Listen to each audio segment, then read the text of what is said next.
Hello guys, ayan, lakas ng ulan. Ayan, natatakot ako sa ulan guys. Alam nyo ba kung bakit?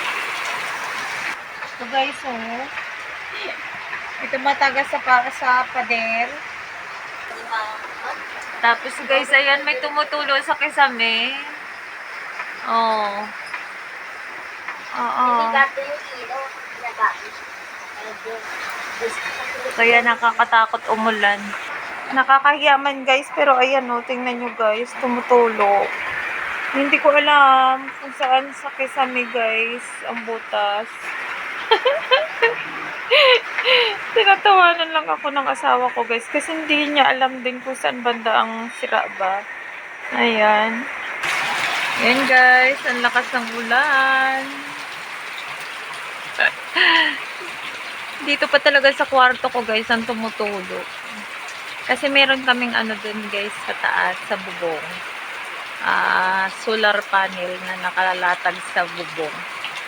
So, hindi ko alam, baka sa ilalim ng panel yung may butas ay dinadaluyan ng tubig.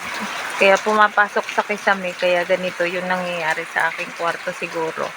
Hindi ko sure guys, kasi nga yung solar panel doon, meron pa siyang bakal na nakapako sa pinakaan ng bubong, yung kinakapitan ba.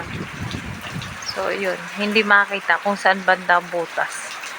Kaya pag umulan, ito guys, natatakot ako dahil ang kwarto ko ay bumabaha din. O diba, nakakatawa. Ay, lakas ng hangin guys sa labas. Oh. Malakas ang ulan, malakas din ang hangin. Ang sarap matulog dahil medyo malamig. Hindi mo na kailangan mag-electric pan at mag-aircon. Yun nga lang guys, 'di ba? Dahil puro sahod ang aking kwarto. Hindi na siya guys kwarto. Ano na siya, shower. Hindi naman malakas. Patak-patak. Pero syempre, kapag tuloy-tuloy ang ulan, di tuloy-tuloy din ang patak.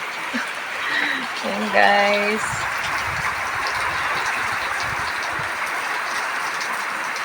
Thank you for watching guys. Nakakaawa ang aking sitwasyon. Ay, nako guys. Sige, salamat.